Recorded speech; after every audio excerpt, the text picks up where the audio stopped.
रंजीता चोली और ढोनी थोड़ी ना दिखाई है। काहे ना कौन दिखाई है तो क्या दिखाई है? काहे ना उनकर इतना ना अश्लीलता वीडियो बेहद बाटे। कैसे इशारा किया? काहे ना मतलब हेंगा बा फिर हेंगा बाटे क्या हुआ इसका मतलब क्या हुआ?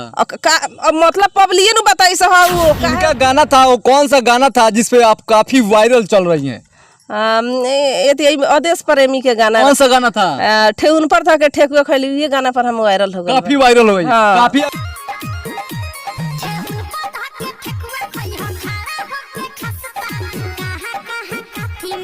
तो मैं अरुण कुमार और आप देख रहे हैं रियल चंपारण। दोस्तों मैं इस वक्त बिहार के पश्चिमी चंपारण जिले में उपस्थित हूं। मेरे पास में जो औरत देख रहे हैं जो काफी सोशल मीडिया पे वायरल है, तो आइए इनसे कुछ खास बातचीत करते हैं और इनके बारे में बताते हैं। क्या नाम पड़ेगा आपका? रानी स्मार्ट। रानी स्मार्ट। रानी स्मार्ट जी, ये बताइए आपका एक वीडियो है जो काफी मतलब अश्लील है, क्या कहिएगा उस पे? देखिए मतलब अश्लील कोनो अश्लील में वीडियो नहीं है हमरा देखे में, तो कोनो अश्लील वीडियो नहीं है। इतना दिन से साफ सुथर वीडियो बनावत रहनी है तो कोई दर्शक वीडियो ना देखत लख।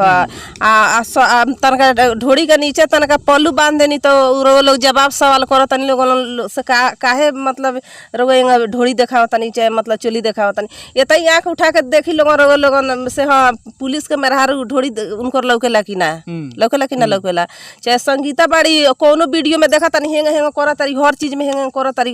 उ तो जा मतलब उनकर शादी नहीं के भल तो रंजीता चोली और ढोनी थोड़ी ना दिखाई है। काहे ना कौन दिखाई है तो क्या दिखाई है? काहे ना उनकर इतना ना अश्लीलता वीडियो बस हद से बेहद बाटे। कैसे इशारा किया? काहे ना मतलब हेंगा बा फिर हेंगा बाटे। क्या हुआ इसका मतलब क्या हुआ?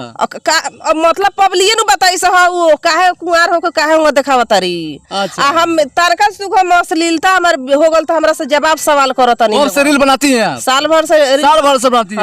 अच्छा, गांव और समाज के लोग क्या कहते हैं आपको? देखी गांव वाली समाज वाली चाहे कुछ को मतलब गलत कही तो हमरा के खर्चा ना नु दे दी, ना दी खर्चा हमरा के।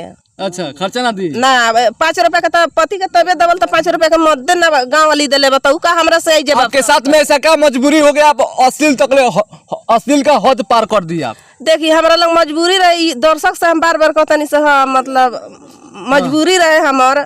तो हम पति के हमार क्लिनिक खत्म हो गल तो वो से हम मजबूरी से हम वीडियो बनावे लगनी। हमरा शौक नहीं के से हम वीडियो बनाई, दर्शक से ये मांग करम हम ये मांग करे। हाँ से हमरा शौक नहीं के, हम शौक से नहीं के बना तो मजबूरी से बनावा। अच्छा, किनका गाना था, वो कौन सा गाना था जिसपे आप काफी वायरल चल रही हैं?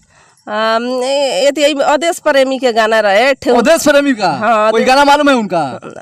ना गाना था उनको हमरा मालूम नहीं है। बाकी कौन सा गाना था? ठेउन पर था के ठेकुआ खैली, ये गाना पर हम वायरल हो गए, काफी वायरल हो गई। काफी आपके दरवाजे पे जो मीडिया सब आ रहा है, कैसा लग रहा है आपको? बहुत अच्छा लगा था, मतलब हमरा बहुत अच्छा लगा था से मतलब इतना दिन से मतलब हमरा कोई ना पूछत लगा। आज मतलब आज समय ऐसा ना गल से हमरा के 5 आदमी पूछा था, चाहे दर्शक लोग सपोर्ट कैले बताइए तक ले हम चौक पर। क्या आप कभी सोचे थे आने वाले समय में हम वायरल होंगे? ना हम ना सोचले रहनी।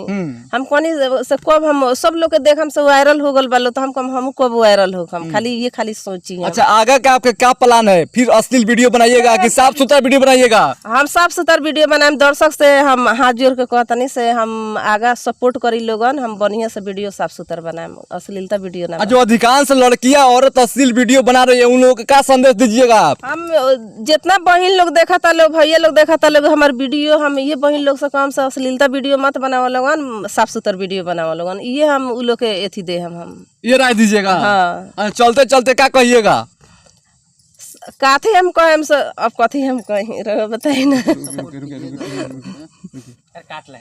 जितना दर्शक देखा तनी हमार वीडियो तो हमारा चैनल के जाई लोगन देखी लोग, रानी स्मार्ट ओन से बा यूट्यूब चैनल पर, फेसबुक पर बा रानी स्मार्ट ओन से बा, इंस्टाग्राम पर बा रानी स्मार्ट ओन से बा।